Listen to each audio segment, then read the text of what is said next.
Doctor Bhimrao Ambedkar को लेकर के आम जनमानस के मन में दर्पण एकदम से मन का दर्पण साफ होना चाहिए। आज एक ऐसी अनुभवी नेता पूर्व सांसद आर.के. सिंह पटेल मेरे साथ हैं।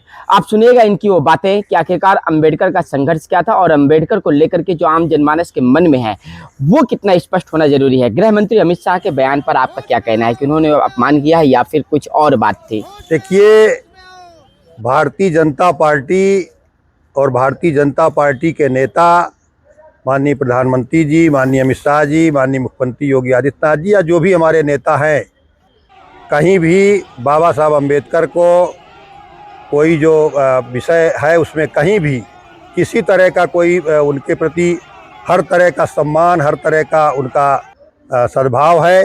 कहीं भी कोई अपमानजनक बातें न की गई हैं, न कभी कर सकती है भारतीय जनता पार्टी जी। मैं स्पष्ट करना चाहता हूँ।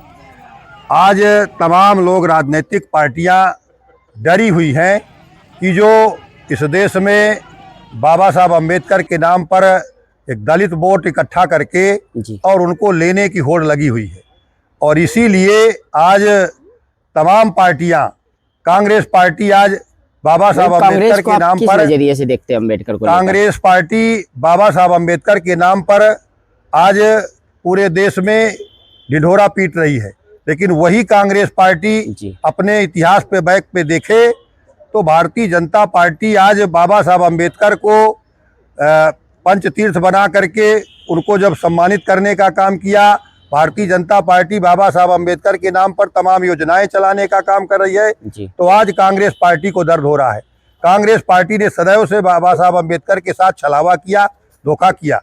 मुझे याद है सन 90 के करीब मानवर कांसीराम साहब ने कहा था कि बाबा साहब अम्बेडकर ने कहा है कि यह मेरे समाज के लोगों, कांग्रेस के 4 आने के मेंबर न बनना। उस समय बाबा साहब अम्बेडकर के समय में कांग्रेस का 4 आने का मेंबर बनाया जाया करता था। बाबा साहब अम्बेडकर ने स्वयं कहा था, ये मैं नहीं कह रहा, मानवर कांसीराम साहब ने कहा था कि बाबा साहब अम्बेडकर ये कह करके चले गए दुनिया से कि यह मेरे समाज के लोगों, कभी भूल करके कांग्रेस के 4 आने के मेंबर मत बनना। इसलिए कि कांग्रेस पार्टी ने बाबा साहब अम्बेडकर को सदैव छलने का काम किया है, धोखा देने का काम किया है। कितनी बार बाबा साहब अम्बेडकर को लगातार छला है।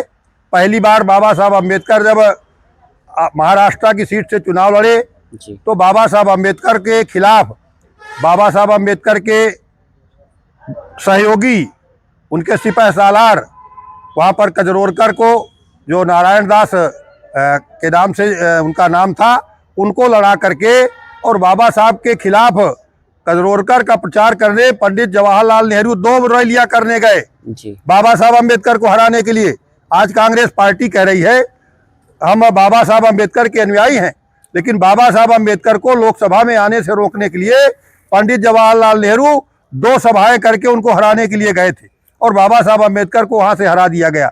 बाबा साहब अम्बेडकर जब पश्चिम बंगाल, जो आज बांग्लादेश में वो हिस्सा चला गया, वहां से खुलना सीट से चुनाव लड़े तो वहां से कांग्रेस पार्टी उनके खिलाफ प्रत्याशी उतार करके चुनाव मैदान में उनको लड़ाने का काम किया और बाबा साहब अम्बेडकर को हराने की कोशिश की गई। वो सीट बंटवारे में जानबूझ करके, चूंकि वो दलित बाहुल थी, चांडाल बाहुल थी, उस चांडाल बाहुल, दलित बाहुल सीट को कांग्रेस पार्टी ने देश के बंटवारे के बाद उस सीट को आपके पश्चिमी पाकिस्तान में, सारी पूर्वी पाकिस्तान में देने का काम किया, ताकि कांग्रेस पार्टी ये चाहती थी कि बाबा साहब अम्बेडकर वो सीट अगर वो रहेगी तो बार बार बाबा साहब अम्बेडकर उस सीट से जीत करके लोकसभा में जाएंगे। एक बार मुद्दे की बात है कि प्रधानमंत्री मोदी को प्रचार मंत्री भी कहने लगे हैं, तो क्या पहली बार ऐसा तो नहीं हो रहा? नेहरू जी प्रधानमंत्री ही तो थे जब अम्बेडकर के खिलाफ प्रचार करने गए थे, प्रधानमंत्री रहते हुए।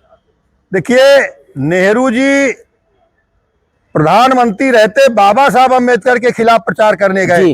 बाबा साहब अम्बेडकर को लोकसभा में आने से रोकने के लिए नेहरू जी, कांग्रेस पार्टी पूरी तरह से मुस्तैद थी। बाबा साहब अम्बेडकर के खिलाफ सदैव कांग्रेस पार्टी रही और इसी से खिन्न होकर के बाबा साहब अम्बेडकर उस समय इस्तीफा दे करके, यहाँ से मंत्री पद से इस्तीफा दे करके बाबा साहब अम्बेडकर ने अपनी स्वयं की एक पार्टी बनाई।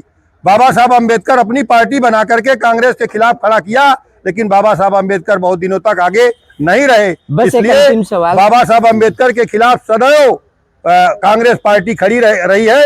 आज कांग्रेस पार्टी बाबा साहब अम्बेडकर के नाम पर कह रही है, गृह मंत्री जी इस तरह के बयान दिए, उस तरह के बयान दिए। मैं उनसे पूछना चाहता हूं कि आपका इतिहास क्या रहा है कांग्रेस पार्टी का। कांग्रेस पार्टी ने मंडल कमीशन की रिपोर्ट को रद्दी की टोकरी में डाला। कांग्रेस पार्टी नहीं चाहती थी कि इस देश में आरक्षण हो, पिछड़ों को, दलितों को मिले। कांग्रेस पार्टी सदैव आरक्षण की विरोधी पार्टी रही है। आज राहुल गांधी जी कह रहे हैं हम जातीय जनगणना कराएंगे। मैं उनसे पूछना चाहता हूं, आपके पूर्वज, आपकी पार्टी उस समय मंडल कमीशन की रिपोर्ट को लागू नहीं होने दिया। पिछड़ों का हक लंबे समय तक कांग्रेस सत्ता में रही, खाती रही। 1990 में 9 अगस्त 90 को बीपी सिंह की सरकार को जब भारतीय जनता पार्टी का समर्थन मिला और सरकार बनी, तब मंडल कमीशन की रिपोर्ट लागू हुई।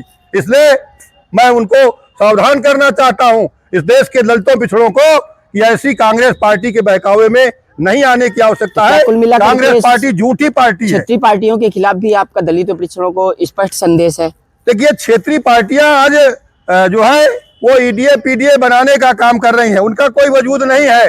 उनको वो भी कभी भी दलितों और पिछड़ों के हक को मारने वाली पार्टियां रही हैं।